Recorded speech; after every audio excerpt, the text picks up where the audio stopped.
Wolves fall to defeat yet again, this time at the hands of Newcastle United. And I just want to break down the game from my perspective, how I see it. And generally, let me know yours in the comments as well. And if you're not already, please like the video, subscribe to the channel if you're not already as well. I'd really appreciate that. Now, it's been a bit of a mad game, hasn't it? Let's be honest. I actually think Wolves were decent for the first 25 minutes, really. Created a lot of chances. Tolu looked really sharp, and I will be sort of speaking about him a bit later in this video.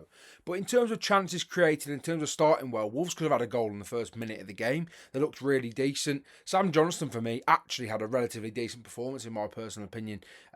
Kept out Newcastle relatively well. Obviously, of course, they did score, but in the chances that Newcastle did create, I think he did okay. I think he did well. And generally, it's been a bit of a mixed sort of game, really. I think the best way to start is talking about the first half. As I've said, first 20-25 minutes, I thought Wolves looked threatening. I thought they created a lot. I think Tolu looked really sharp. I think Hwang's had worse games. Rodrigo Gomez again, I think he's had worse games in a Wolves shirt. Bueno. And I think the most interesting thing for me that I will perhaps probably start with as well is the fact that Wolves did end up playing a bit of a crazy formation, a bit of a crazy sort of team in situ, really, as well. Now, in terms of the lineup, it was a very interesting one in itself. I think it really surprised me seeing that three in midfield. Now, Ladislav Krejci, as I've said numerous times on this channel, the reason I liked the signing is because he offers midfield depth. Good level midfield depth as well, might I add. Obviously, we saw him playing in there today alongside Andre and Joao Gomez. And I thought he did okay as well. Now, I think he's definitely had better games. Of course he has. And of course he would have had worse games. Put it this way. I think he's comfortable stepping into that role if Wolves need it in situations like this. Now, obviously, it is only a 1-0 loss. And it is a very interesting game of football, really. But I think from his perspective, I think he was okay. I think he's a relatively comfortable sort of, game, considering he played against one of the most physically demanding midfields in the league, one of the more intense midfields in the league, more intense teams in the league as well, to be honest. I think he did okay.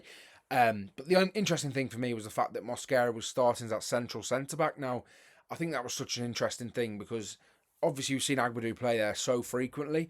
Agbadou didn't play there, and I did say in my match preview that I wouldn't play Agbadou there. I wouldn't play Agbadou full stop if it was up to me. But I then did my lineup based on what I think Pereira would do. And of course, he's never going to drop Agbadou. He just isn't. I was surprised he dropped Manetzi, to be honest, but he did come on. But in terms of, a defensive performance, I think Wolves are so poor defensively. It's shocking to me. I mean, obviously the game ends with, Newcastle having significantly more shots than Wolves and Newcastle ultimately having more goals, which is more important. And generally, I think it's so poor from a defending perspective. I said on Twitter, Emmanuel Agbadou, the goal that Nick Woltemade scores, Emmanuel Agbadou could not mark a 2-year-old spelling test. Genuinely. He has been dreadful all season. And when does it become a point when you see Agbadou come out of the team? When does that happen? How many more things like that can we see happen? Because for me, Agbadou was probably the worst player on the park against Manchester City, was probably the worst player on the park against Everton, was probably the worst player on the park against pretty much every team, if I'm being completely honest. And again, I thought he was so poor today. I mean, obviously, Woltemade is a handful. He is a handful. It's not an easy atmosphere to play in. I actually think he did well when he played against Newcastle last season, which I believe was his debut as well, or one of his first few games, if definitely not. But I remember, he played well against Newcastle last year, looked really assured, really confident, and he did have a few nice passes. There's a nice ball that he sprays out to Hwang in the first few minutes of the game, gets Wolves on the front foot, and he did look okay in terms of that, but generally his defending, his awareness, his ability to mark men in the box. It's not like Woltemade is this sort of 5'5" player that snuck in at the back post to get on the end of a cross. He's this massive unit. I just don't. It's beyond me how you cannot see him, and he probably has seen him. It's just his awareness was miles off it. His actual positioning was miles off it as well, and it has been all season. Now, in terms of the positives, I think Tolu Okudare, for me, was a massive positive. Obviously, he couldn't play the full game. Didn't expect him to play the full game, obviously. And again, I think he played really well. I think he's a real handful. I think he's exciting. I think he'll score a lot of goals for Wolves, if I'm being honest. And I know that sounds mad considering it has ended up, Wolves on the losing side and Okudare not getting the full game. But for me, I think he was absolutely brilliant. And he's one of these players that I've got a lot of faith in him working at Wolves and putting a lot of stock in him working at Wolves, to be honest. And let's be honest, he needs to work at Wolves because something needs to click for someone, somewhere. Obviously, Strand Larsen's missing as well. of course, the gunman, the main man for Wolverhampton Wanderers, of course. And I do think if him and Tolu could play together, if that is a possibility, I think it would be absolutely brilliant. But I don't think Hwang had his worst game today. I equally don't think he was anywhere near good enough. And that's probably sums up Hwang, to be honest, doesn't it? And how we felt about him all season, all year, and towards the end of last season as well, really, from majority of the season as well. Hwang, for me, is just one of them that's simply not good enough. He's a likeable player, so it's harsh. It sounds harsh, but he's just not, in terms of quality, he is not pulling up trees. Do you know what I mean? He's just not. And I think it's a really, really frustrating sort of...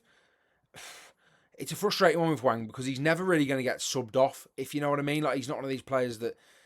If Vitor plays him, he's got a lot... He seems to have put a lot of faith in him while Strand Larsen's out. And I know obviously there are times when... he won't be in the team, and he probably won't be in the starting 11 now. If when Larsen's back, ultimately, he probably won't be. But I do think, in terms of as a game and as a sort of performance, again, I don't think he was anywhere near good enough. Second half, I think it's probably best to discuss that. Obviously, I think I'm waffling on a bit because I'm a bit frustrated. Well, very frustrated as someone who's not even a Wolves fan. I can't imagine what you Wolves fans are thinking watching this video, watching that performance yet again. But second half was just flat. Created little to nothing, poor. The corner in I think it was the 91st, 92nd minute. I mean, it just summed up the game, didn't it? It really did, and it's a frustrating one. It really is, and I completely get it. I really, really do. Trust me, I get every single opinion you guys have got, every single frustration you guys have got, every bit of anger, concern, anxiety about the season. I completely understand it. Obviously, Wolves are now 4 games into the season without a win. The only team in the league to have 0 points as well, and it is a massive concern when you see the likes of Sunderland getting decent, brilliant signings through the door. Good results as well, generally on the whole as well. A draw away to Crystal Palace today is no mean feat. It's a place that Wolves have struggled. It's a place that a lot of teams and better teams have struggled. And obviously a -7 goal difference for Wolves now this season. It is extremely, extremely concerning. They've scored just 2 goals, both of them coming against Everton, by the way, might I add, and obviously conceded a ridiculous 9 in just 4 games. So it is a frustrating one. There were positives to take from today, and I don't want to seem like I'm coming across all negative. I know many of you will in the comments be negative, and I completely understand your frustrations regardless. But, as I've said, it is a long old season. There are still 34 games left of the season. It may change. It may happen what we all think will happen, and Wolves will get to January, panic buy, and somehow manage to stay up.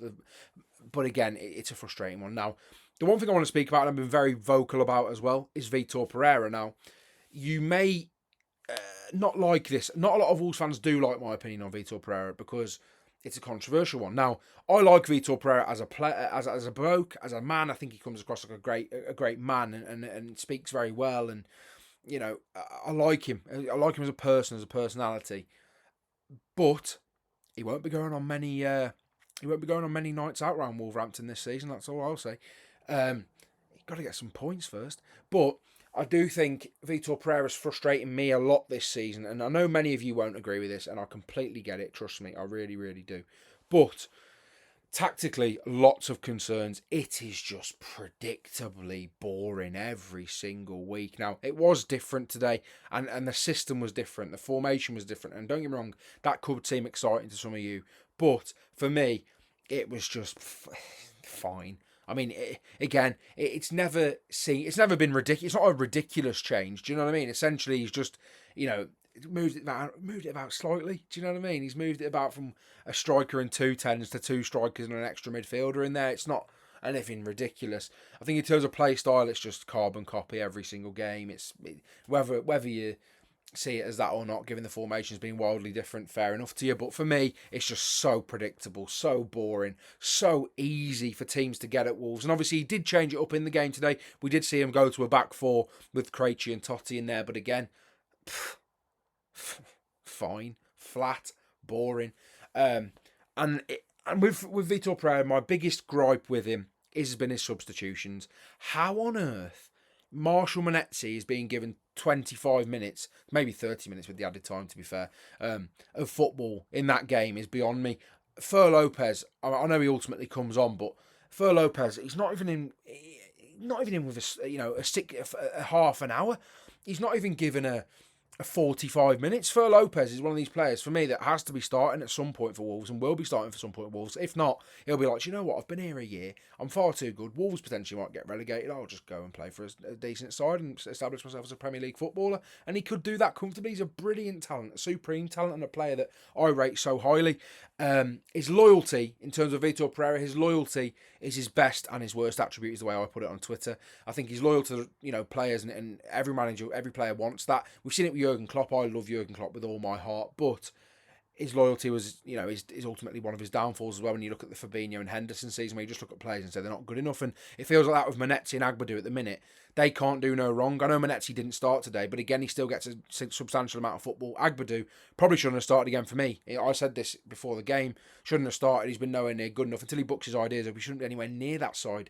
And ultimately, I understand that managers can't just bomb out all of their more important players. What they were important last season, they're not this season as so much, really. Especially when Wolves need points, need quality, especially attacking quality with regards to Manezzi as well. So it's a frustrating one. I understand most of you probably will disagree on the Vitor Pereira point, but if you did enjoy this video, I'd really appreciate it if you would like the video, subscribe to the channel, as I said previously, check out my links in the description to my TikTok and my Twitter. I really do hope you enjoyed this video. Sorry if it's another negative one, but I'm yet to see Wolves win a game this season other than in the Cup. So it's going to have to be that way, unfortunately. But thank you all for watching. I really do appreciate you all. But well done to Newcastle as well. Ultimately, quality, cream rose to the top, and second half Wolves winning the game. Thank you all for watching, and I'll see you all in the next one.